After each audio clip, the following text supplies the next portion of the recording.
जो लोग देवोत्थान एकादशी के दिन भगवान विष्णु का पूजन करना चाहते हैं तो किस विधि से करें, सरल पूजा विधि बताइए ताकि हर आदमी पूजा कर सके। लोग ये सोचते हैं कि अरे पूजा बड़ी कठिन होगी, पंडित जी को घर बुलाना पड़ेगा, पूरा जो है रिलेटिव को बुलाना पड़ेगा, लंबा तामझाम होगा, तो इसलिए कई बार लोग पीछे हट जाते हैं। जी। तो कोई ऐसी सरल विधि बताइए कि खुद लोग घर में पूजन कर सके। बिल्कुल, देखिए देवोत्थान एकादशी की पूजा विधि बिल्कुल कठिन नहीं है।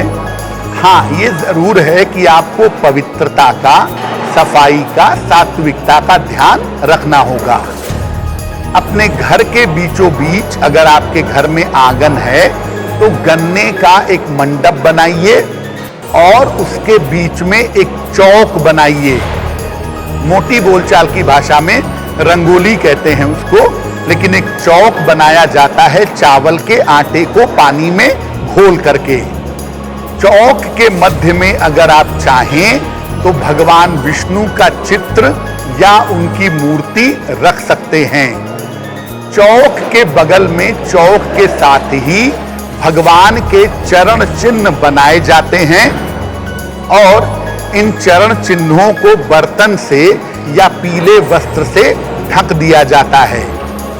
भगवान को गन्ना, सिंघाड़ा और फल मिठाई अर्पित किया जाता है। घी का एक दीपक चौक के बीच में जलाया जाता है और ये दीपक रात भर जलता रहता है।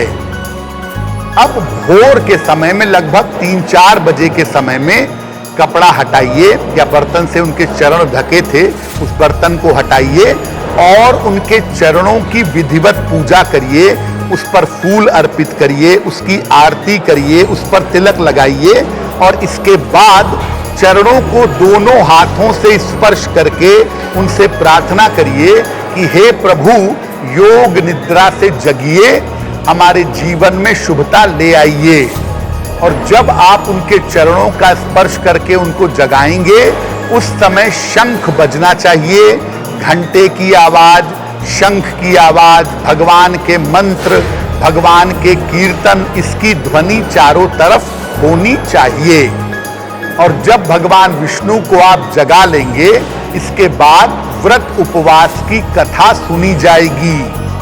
और जब आप व्रत उपवास की कथा सुन लेंगे, भगवान विष्णु को जगा लेंगे, उनकी स्तुति कर लेंगे, तो इसके बाद से सारे मंगल कार्य अब शुरू हो जाएंगे विधि विधान के साथ। एक बड़े आपको काम की बात बता दें कि भगवान विष्णु के जो चरण चिन्ह बनाए जाते हैं उन चरण चिन्हों को स्पर्श करके पहले उनके मंत्र या उनकी स्तुति करनी चाहिए। जैसे मंगलम भगवान विष्णु, मंगलम गरुड़ध्वजः, मंगलम पुंडरीकाक्ष, मंगलाय तनोहरि। ये अष्टमंगल का एक श्लोक है और इसको पढ़ने से चारों तरफ मंगल ही मंगल होता है।